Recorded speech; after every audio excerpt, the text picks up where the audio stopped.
Welcome Hello. everyone to the next show with Monique van Dusseldorp from Amsterdam and David Metten from London and me, Ina Weiselter from Hamburg. In this show and with all the other stuff that we do at Next, we aim to shift your perspective on digital business. So no matter whether you're a thinker or a doer, a marketer, strategist, designer, consultant, or creative, we want to inspire you, and we hope to trigger some thoughts and aim to invite a wide range of interesting people from around the globe. We hope to, and today is already our 15th show. It's amazing. And I'm thrilled to welcome analyst and author Azeem Azhar to the show today. I first saw him, I think, a few years ago at the Web Summit in Lisbon, somewhere at a hidden stage. And those stages are usually the ones where the real interesting stuff is happening. I think that was before he became a superstar newsletter writer. And I don't know about you, but I've really missed those huge events with thousands of people and all the energy. Usually at this time of the year, I would be at South by Southwest in Austin, Texas, with, 80,000 people from around the globe attending that event. The South by will start this afternoon, actually, online, of course. And I scrolled through the program already the other day, and one thing has not changed. You still feel completely overwhelmed by the offer of sessions there, and you get this feeling of FOMO still.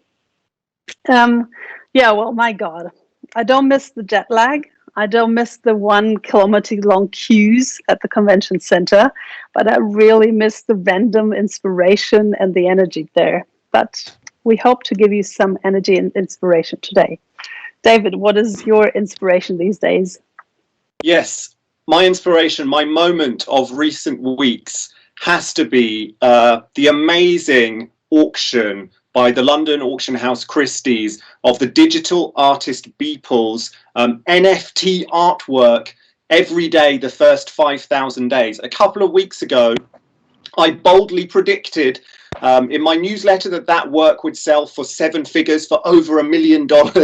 I was only wrong by a factor of 69. It sold for $69 million.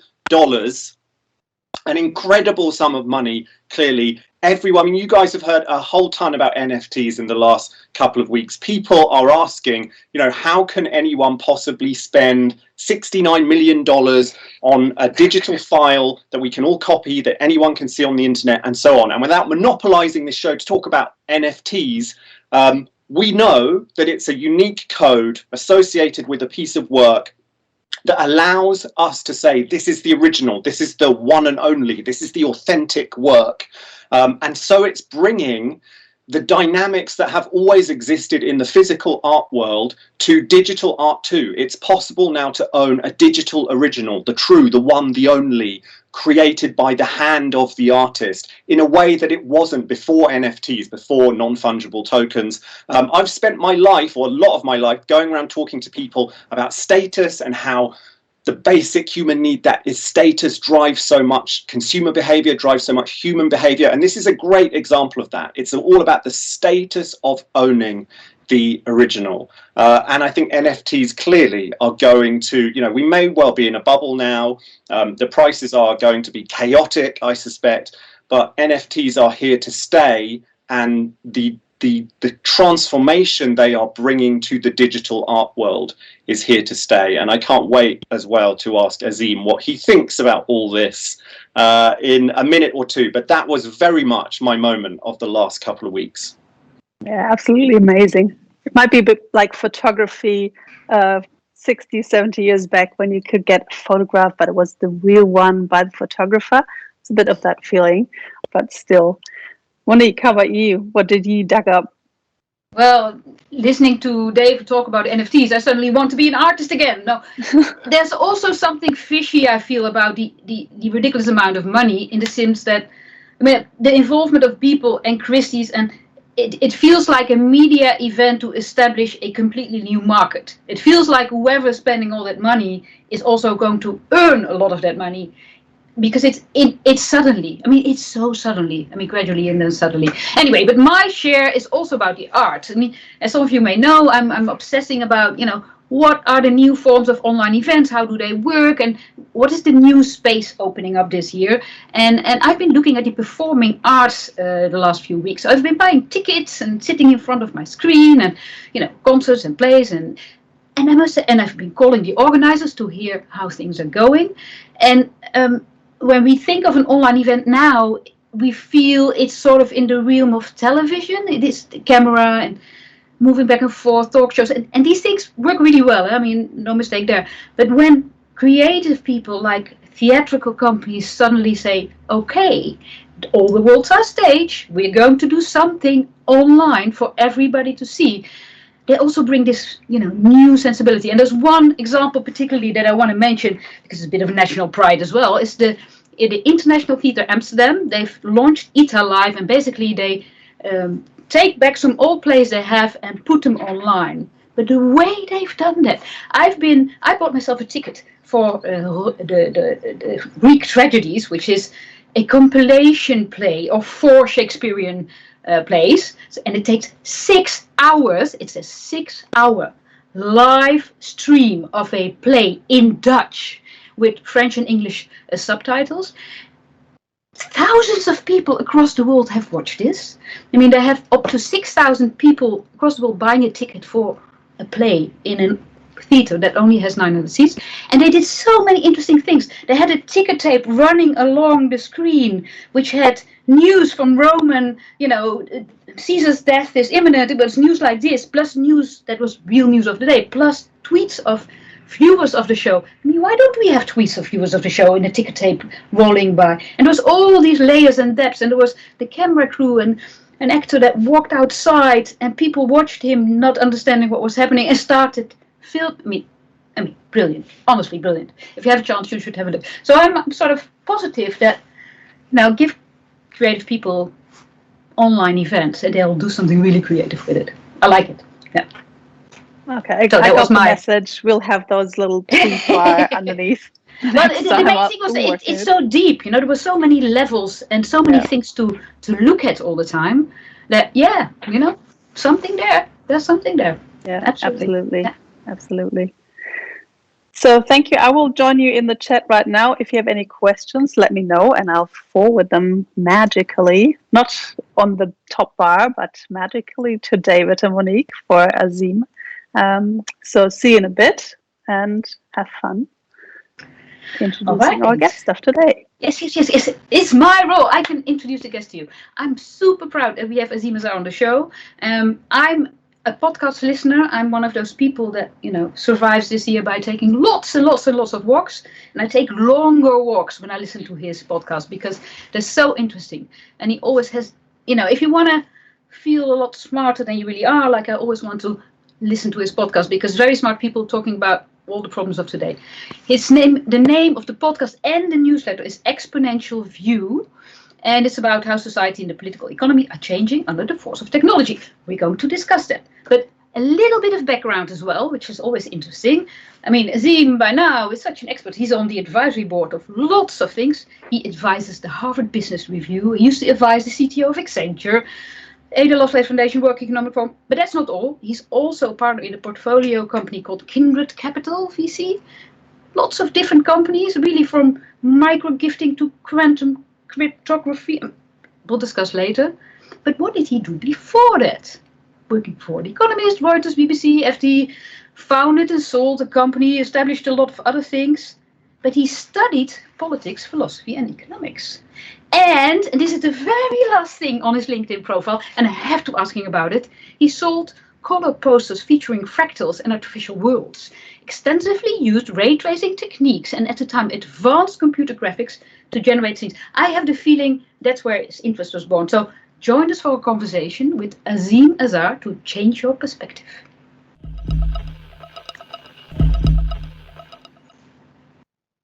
All right, I think we're here, Azeem. Hi there, how are you? Hey. Welcome. tell us first about those fractals. What was the story there? Because to go from philosophy to AI, there is something in the middle, and I have the feeling that the fractals were exactly the thing. Yeah, there might have been. Well, you have to go back to to the origin of computer graphics, which really started to take hold in the late 1970s. Before then, computers often didn't have any way of doing graphics. You may remember ASCII art. So if you think about the march of Moore's law between about 1980 and 1990, when I started at university, you would have seen a 1,000-fold improvement in computing.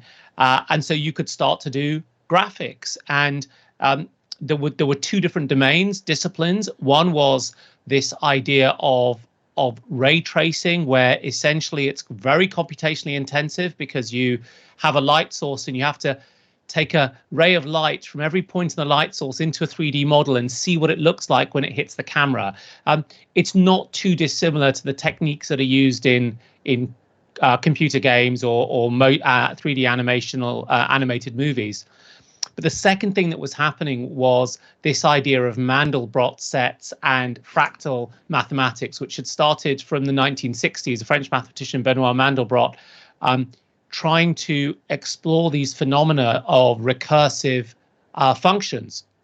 And so with anyone being able to get hold of computers, the idea that you could run these complex programs very quickly became very, very accessible. And so I was just at that age, 19 years old, where I could take these two techniques and put them together. You could do landscapes and you could do Roman amphitheaters and put them against fractal landscapes. And then the question is, how did you output them? And there weren't that many color laser printers at the time. So I found someone who had a color laser printer and I used to output them, and I sold about £4,000 or £5,000 worth back in 1993, which as a student is not bad, but the margins were terrible. So I think the gross margin was, as I recall, about 10%. So I couldn't retire off it. But look, you saw the technique, you figured out the tooling, and you saw the business, and you even remember the gross margin. I mean, my memories of my 19s are completely different, I assure you.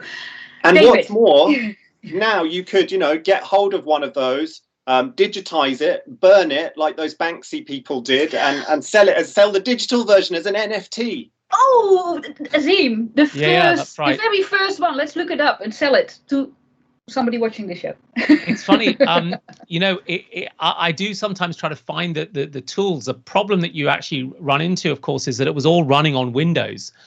Because back then there was nothing on Linux and a different Mac operating system. My mum has one image left. In fact, I may even have one up here. I'm going to see. Ooh, look. This is a moment in art history. Yeah, you can burn it and make an NFT out of it. Exactly. That's it. From 1991. Well, thank you so much for that insight into where it all started.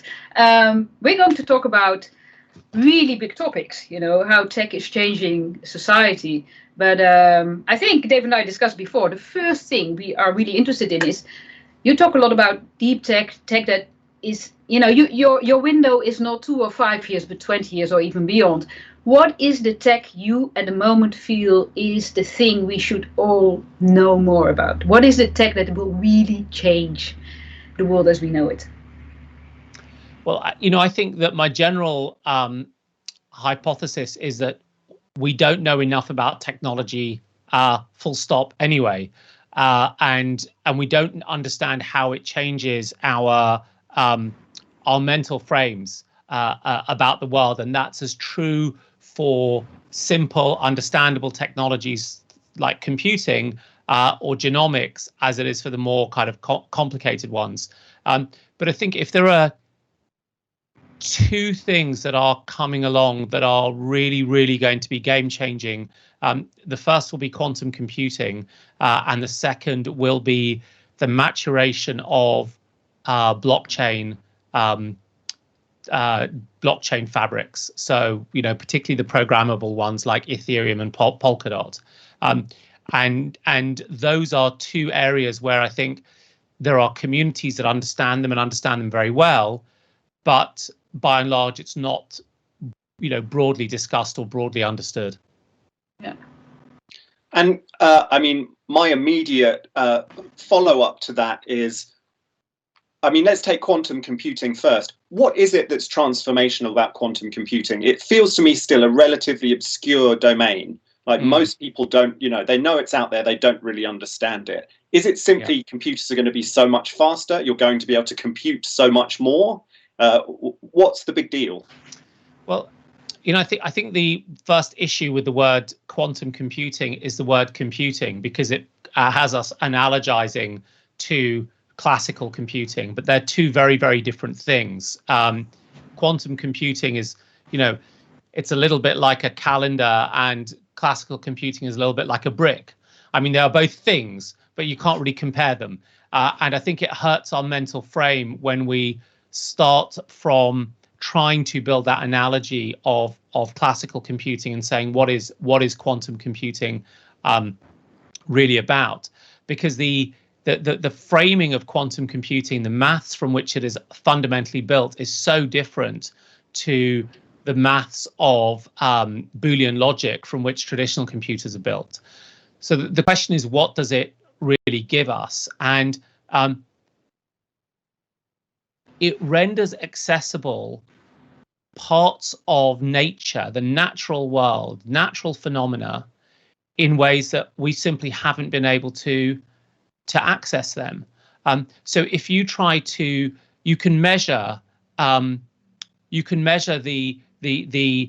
length of a road with a 1 meter long ruler, but you can't measure the length of your child's toes with a 1 meter long ruler, because you need a centimeter ruler or something smaller. And in a way, that's what classical computing has done as we've looked at the natural phenomena.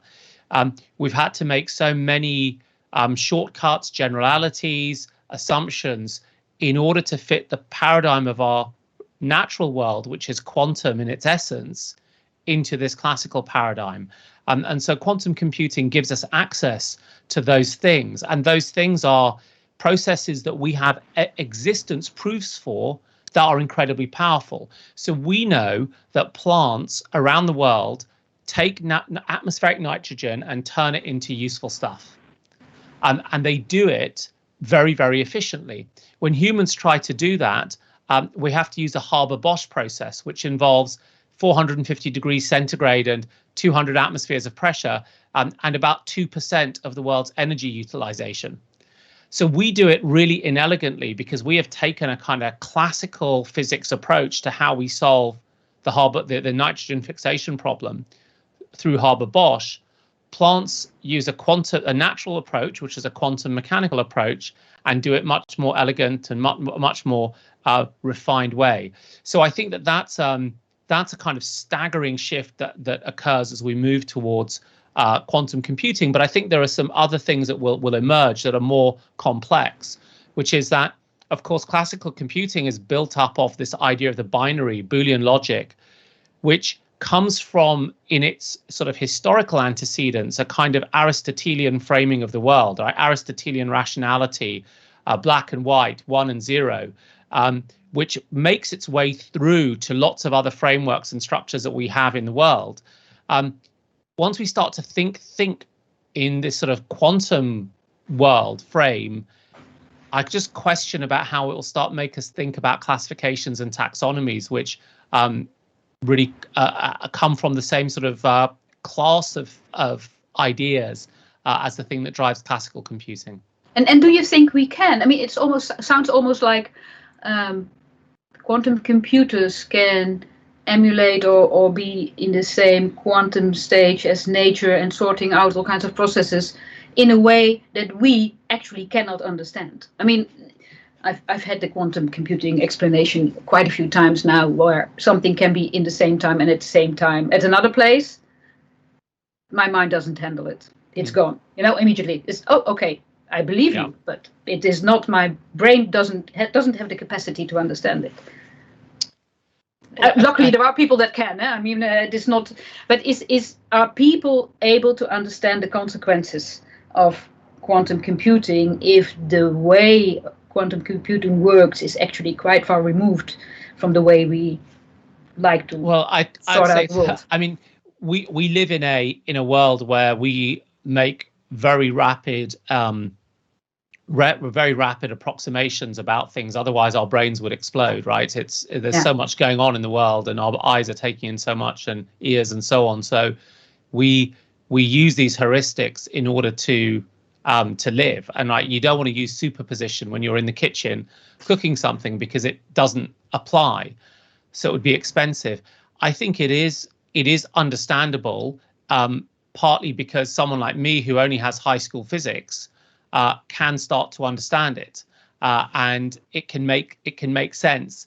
It's just that you have to break the analogy with what you have been taught previously, and I think that there's a general problem about how we are teaching people about the world. So, for example, my eldest child is doing his high school exams, which are called the GCSEs in the UK, or he won't be doing the exams, he'll be assessed because of the pandemic.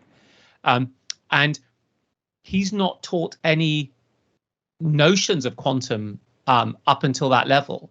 He is taught a lot of 18th and 19th century physics, like Hooke's spring constant, how much does a spring stretch when you put a weight onto it, which is not that kind of useful in a sense, and so I think that we've lost track of the ability to deliver this kind of wonder into curricula, and that is actually that is problematic, and it's particularly problematic in the quantum space because it requires a use of different maths and a different framing, which is all accessible, right? I mean, the maths that you have in quantum physics you can get into just at a school level, a high school level, but Monique, you have been trained with the wrong paradigm so heavily that it's difficult to reverse out of it.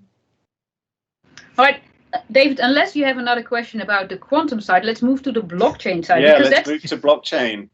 That seems to move so fast. I mean, I read that the Chinese 5-year government plans already have a lot of blockchain in them, and that's probably more centrally controlled than the whole idea of blockchain might be. But what will happen with the kinds of blockchain you envisage changing our societies, our lives in due course? What is it that they do? So I think let's not talk about Bitcoin, and let's talk instead about the programmable blockchains like Ethereum, for example. So the key thing about the way that I look at Ethereum, and I'm not an expert at all on it though, is that it provides a mechanism for establishing trust in a system without there needing to be an organization that guarantees trust. So what do we mean by that, right? What we mean is that we live our lives in our world, and we go off and we pay for something with our credit card. And somewhere in the line, like, I'm anonymous. When I walk into a merchant, they don't know who I am. I mean, my dry cleaner lets me pay later because he's known me over 10 years, right? But you'd walk into a normal shop and no one knows you. The fact that your money is good is guaranteed by the clearing bank that through the financial system. And we've had to establish organizations and institutions that do that. And the thing about Ethereum is that you can establish that trust programmatically within the computational domain without there needing to be these trust-giving institutions. And they're not just giving trust; they actually take an incredible cut while they do that. And I think that's the thing that is exciting. So a really tiny example, which is huge in the real world, which very few of us will have touched, is that in order for the financial service system to work, you need liquidity. And so in the back, behind the scenes,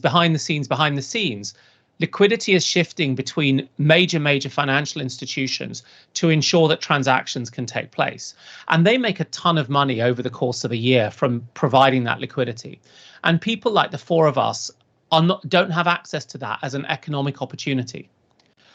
We get intermediated so many levels that at the end of the day, we're making negative interest rates.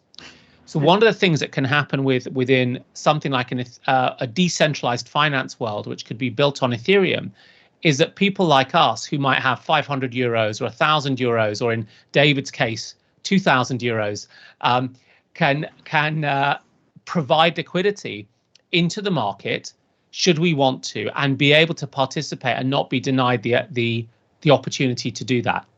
So those are the types of shifts that you can imagine happening. And I, as an old-time internet guy, remember the discussions happening between around the internet in the late 80s and early 90s.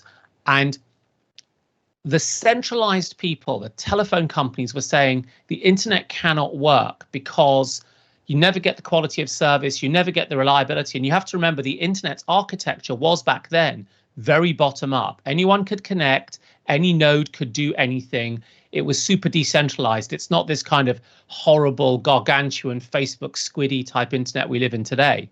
Yeah. And so it's quite similar, I think, when we look at blockchain, which is that I can go on my blockchain wallet, my Ethereum wallet, and I can provide liquidity the way a major investment bank can provide liquidity. Only I do it with $1,000, not a billion. And I think that that's really interesting and transforming. And each time we have distributed capacity and skills very broadly into our economies, good things have happened. It happened when we did that with the printing press. It happened when we did it with typing and we introduced the QWERTY keyboard. You grow markets, you increase labor pools, and you create opportunity.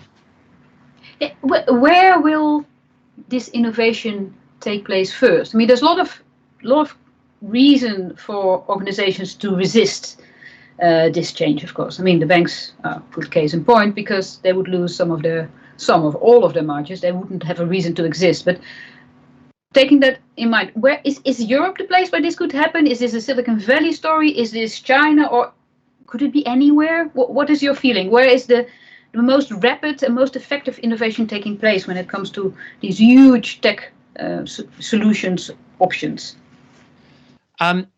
Well, blockchain's a bit of a weird one because people are sort of all over the place, and there are a few hotspots in Asia, like Singapore, and there's kind of mining happening in China, but not sort of product development. And Iceland, because Iceland has mining as well. Yeah. London is pretty strong. Silicon Valley is strong. Switzerland is strong. I mean, I think it can happen anywhere. Where it won't happen will be obviously in the institutions. I mean, I love the story of Galileo. So, in 1633, he's put under house arrest because he's demonstrated that the sort of heliocentric view of the solar system. It's not until 1979, 346 years, that Pope John Paul II ordered a papal commission into his conviction, and it took them 13 years to report and to overturn the findings. Now, I don't think the traditional banks, are going to be much quicker than the Catholic Church in all of this. So, the innovation will happen elsewhere, but the thing to note is that these companies are getting big very, very quickly. So Coinbase is now a $100 billion company heading into its IPO. The other thing to note is that there are all sorts of issues with Ethereum right now. Like, it's incredibly slow and it's incredibly expensive. But the thing that one needs to dig into is whether that is a sort of a fundamental problem that you can't overhaul. Like it's fundamentally a design problem. Like the very first nuclear reactors could not be made smaller because of their sort of structure, or whether it's a case that you can engineer your way through this. So I remember, when I first got onto the internet, the entire connection between the UK and the US on the internet was 1.5 megabits a second for those two economies. And the connection off my mobile phone is 30 megabits a second. So I think it's very slow right now and rather expensive brigade critique need to say, well, what would you have said about the internet in 1975 or 1983 or 1987? It's completely uninteresting to me that it's expensive now. What's interesting is, would be interesting is it impossible to make cheap? Because if it is, then it's got a lower lifespan. I love the Galileo story. I mean, I think our AI-fueled avatars should meet back here in the year 3000, and we can have a show about the banks issuing a proclamation that maybe blockchains could be useful in some circumstances. Which brings me on to another big topic that you've written and talked a lot about, which is, you know, you've just mentioned the banks and your suspicion that they will be very slow when it comes to coming to terms with this technology. How do organizations process these incredible exponential technologies that we're living amid now? And I think, you know, we've heard you saying, we've read you saying, if you're asking yourself sort of how technologies affect me and my business, you're asking yourself the wrong question. And I'd love you to just talk a bit more about that sort of, and how you think then organizations should approach these incredible changes, you know, blockchain, AI, quantum computing.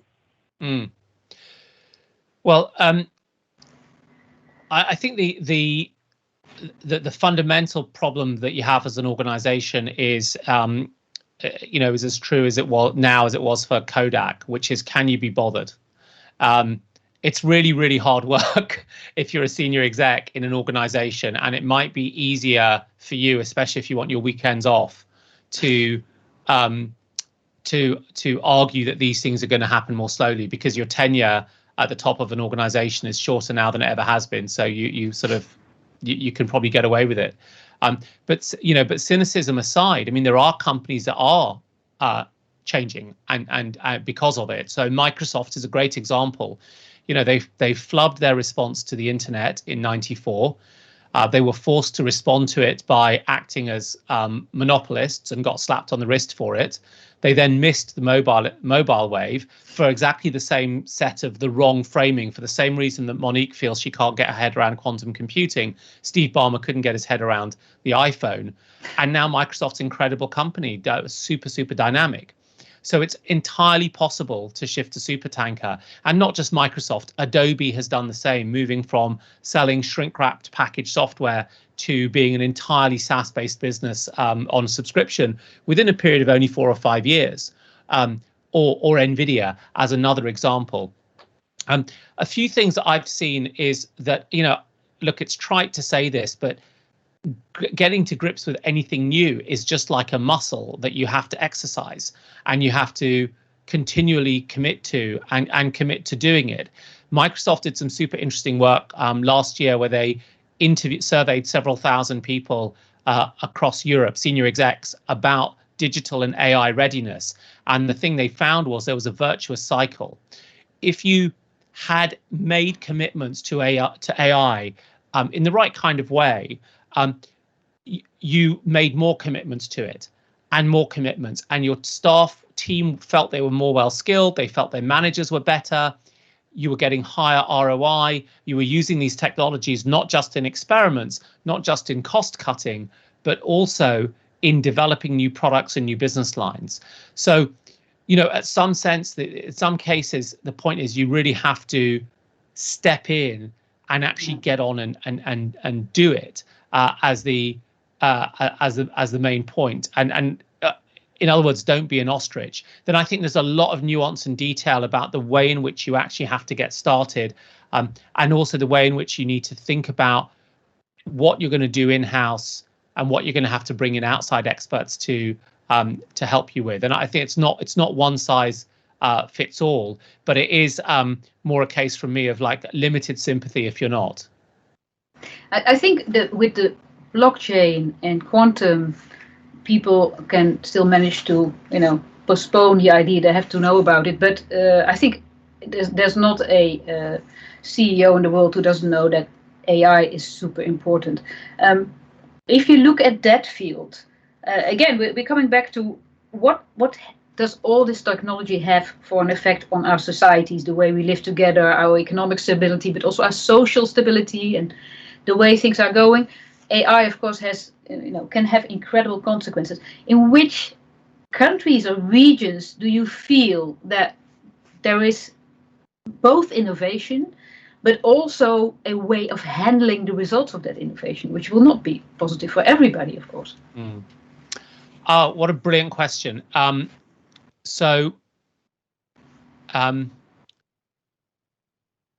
The ability to handle the consequences of innovation is a question about state and government capacity, and the faith in the state and government. There's some really interesting data just looking back at, which will be out in my my newsletter tomorrow. In fact, if you look at female labour force participation across 3 countries as a consequence of the coronavirus pandemic. So the coronavirus pandemic is a great accelerator. So we use it as a little example. In the US, female labour force participation has collapsed to the levels not seen since Ronald Reagan was president. It's awful. Yeah. But yeah, it's awful. But in Europe, in France, and as one example, female labour force participation hasn't declined. As a consequence of the pandemic. And I think I put that down to, obviously there's more work to be done, but there's something about state capacity that matters here. So on the one hand, you can be really dynamic with your economy, and that dynamism of entrepreneurialism at the edge and people sort of picking up and being able to build companies moves things forward. But at moments of transition, it means that there are many more people who are candlestick makers or horse blacksmiths or driving horse carriages than there are who are going to be repairing electric light systems. And so that ability to manage transitions, I think, will be best held by countries that have decent state capacity more than others. So I think what that means in the US is, it'll be problematic. They've been able, though, of course, for 250 years to live with really deep inequalities, and they make their society work in that way. But I think this is where you do need some kind of state capacity. That would be a good thing for Europe, I guess, right? Where the state has more the feeling that they should be involved in amending the consequences. I mean, we talked a little bit before, but maybe David, you want to chip in here as well? I'm just intrigued about your take, Azeem, on the future of cities. You've written so well about that, and whether obviously, the pandemic has pushed a number of people certainly outside the city centre, away from their offices. Some people have chosen to leave metropolitan areas. What do you think is going to play out there? It's really complicated, this one. So let's remind ourselves that with the exception of London and New York and Los Angeles and Tokyo, every real city is in Asia or sub-Saharan Africa or Mexico or South America. Right, that's where they're all going, and I think the idea that the pandemic is going to stop a massive influx of people into Dar es Salaam or Lagos is farcical. So, in 20 years' time, will more people live in cities today? A higher proportion of humanity than today? Yes, absolutely. Might London or Paris have not grown as fast? Yes, that's entirely possible as well. But what happens to a mid-sized town in Northern Europe is not a good lens for what's happening with cities. But of course, many of us listening live in those cities, and I think the question is what does happen. And a lot of this was being put into place before the coronavirus pandemic. So you had the idea of the 15-minute city. So Mayor Hidalgo in Paris talking about that extensively. But it wasn't just her. Planning was changing in cities, in many of the cities that I looked at and mayors I talked to before the pandemic, to reclaim streets from cars, to make neighborhoods walkable. And so people what you would expect to see is, as the greatest invention of humanity, which is the city, it's this resilient crucible of creativity and mixing, that you would expect them to continue. You'd expect them in every domain to be relevant. But the actual nature of the architecture is often determined by the technologies of the time and the governance practices that exist. So New York only managed to achieve a 10 million person city back in the 1930s as a consequence of the availability of steel and electricity and elevators. And the arrival of cars didn't change the geography of cities. They still New York, in fact, got bigger. It got bigger both in population terms, in density terms, and in physical area. So yes, things will change. Not so many people will commute into city centres, but city centres will become mixed use. And there will be a smearing of the landscape in more mature European cities, which are small by the global context, but massive megalopolises of 70, 80, 100 million will outweigh whatever shifts we make to Barcelona or Amsterdam or Manchester. Okay, Amsterdam here. Cities don't need to be walkable. They need to be cyclable, of course. That's the Dutch person speaking. We have some questions from the audience. So, okay. And we don't have that much time left. So some attendees in the audience are concerned about the lack of tech education. You already talked about your son and, not getting quantum as part of the curriculum. What do you feel about the gap between the populations that do understand new tech and can move forward with it and innovate with it, and a group of people who simply will not get it? What's their can we solve this by education? Is education the answer to all this? Well, I mean, education's always the answer. That's the best bit about it. It's just, can we get it there in time? It just takes a long time to get someone through the system. I think the so if you would boss of education for the world, what would you put in? Some quantum? You would put in blockchain, I guess, because you have to start somewhere to understand the basis technology. Well, what else would you put in there? I think the teachers know what they need to teach, and that's been my experience in the UK. They absolutely know what they need to teach, and how to teach it, and how to bring these more computational, literary, critical, reflexive skills into the classroom. But they are hamstrung by the requirements of passing exams, which is pressure that's applied by statute, by law, but also by parents. So in a way, we have the resources that we need. This is not about saying we have to change a teacher. I mean, the teachers know what they want to teach and how to teach it. It's just that they've got 1,000 French words to get through, and they've got a bunch of basic physics and biology to get through. And so really, I think what we have to start to do is somewhat rethink the model of how we credential people, and how we what we ascribe to exams. I think it's a really sensitive and difficult question, because the way employers employ and recruit is based on that system. And so it's a many multi-factored problem around which we actually just have to have in the UK, we've not had a good debate about this. It has turned into a battle about traditionalists and relativists, which is just not a very helpful conversation.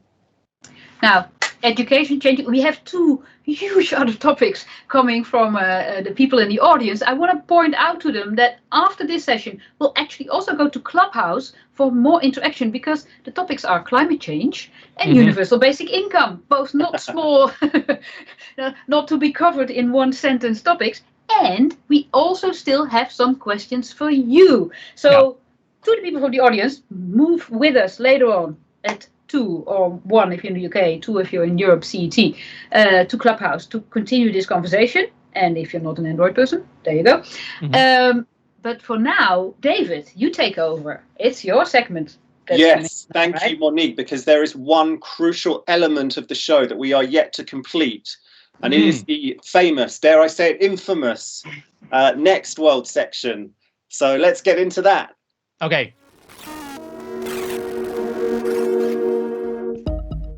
Okay, Azeem, imagine this. It's the near future. There's an acute crisis here on planet Earth, not that hard to imagine. A crack team of technologists have hatched a daring plan to start a new chapter for humanity. They are going to travel along with 1,000 specially selected people to a planet far away, far from our solar system, called Next One. And there they will establish a permanent base, a new society, a new home, a new hope for humanity. Azeem Azhar, because of your achievements in the field of newsletter writing, thought leadership, and general brilliance, you have been selected to be among those first 1,000 pioneers to travel to Next One. Before you undertake this journey, there are 5 questions you must answer to allow you to board the ship. So let's get into it with question number 1. Name one luxury physical object that you would like to take to your new home on Next One. Okay, perfect. I would take my foam roller with me because we'll obviously be really stiff after a long journey on a spaceship, and we'll need to roll out tension in our muscles and back. That is a highly, highly practical answer. I'm not sure about the status of, whether you're put in stasis, how long it takes to go to Next One. There's a deal of ambiguity around the journey, but I would say that is an extremely wise precaution. Okay, question number 2. What book should everyone read before boarding the ship to go to Next One? So this book is, I think, is really important. It's a bit dense, so you can read the abridged version. And it's a book by an American political philosopher called John Rawls called A Theory of Justice. And it looks to create a process by which we can come up with the rules for a new imaginary society. The most important part of which is that we have to make the rules under what's called a veil of ignorance.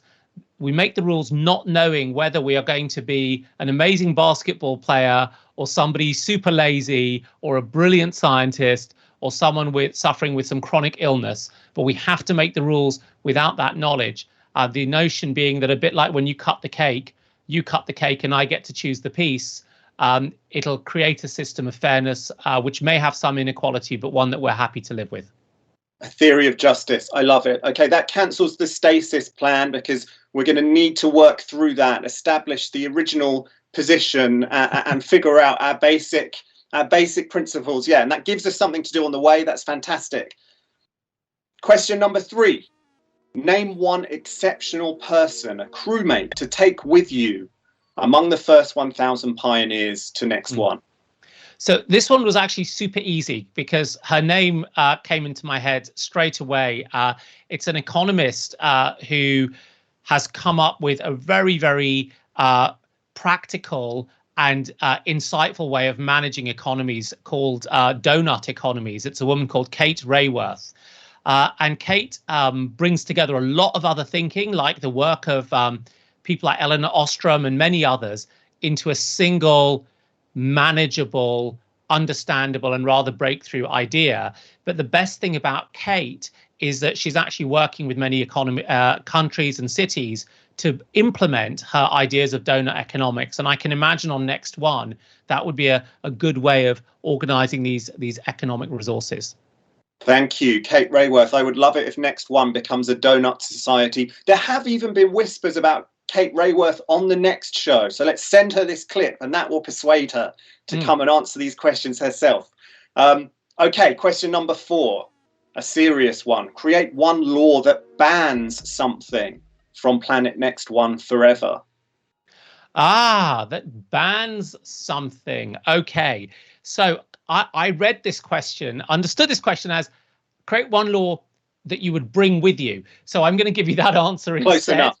And then we can reverse it. So the one law I would bring with us, because it is so easy to explain and it is common across cultures, whether they are Buddhist or Hindu or Abrahamic tradition, is the golden rule, which is to treat others as you would be treated. So if there was one thing we would ban, the law would be, let's ban the idea that you might treat someone in a way that you wouldn't like to be treated yourself. And that for me is a very, very simple rule that we could establish on next one. Perfect. Yeah, and with some legislative jiggery pokery, we can make that. We can do it. We can do that as a ban. Yeah. Question number 5, your final question. One tradition from planet Earth that you'd like to see replicated on your new home. Yeah. So this is related to my last answer. So there's a British tradition, which is that you always apologize for something, particularly when it isn't your fault. So, you drive into my parked car, I get out and I say, oh, I'm terribly sorry, David. I'm terribly sorry. You slam a door in my face because you're not looking. I'm really sorry. So I think that's a very nice tradition. It's a tradition that, takes the temperature down out of fractious situations. So I would take that one forward. Always apologizing for things that aren't your fault. Domiciled London. I love it. I would have absolutely no problem obeying that. It's I'm sorry about that. Deep in the bone of deep in the bone of any British person. Yes. Yeah. Okay, Azeem. With those 5 questions complete, you are free to board the ship. I wish you well. Good luck with the John rules on the way. And I think that this is close to all we have time for. Mm-hmm. It is indeed. Ina.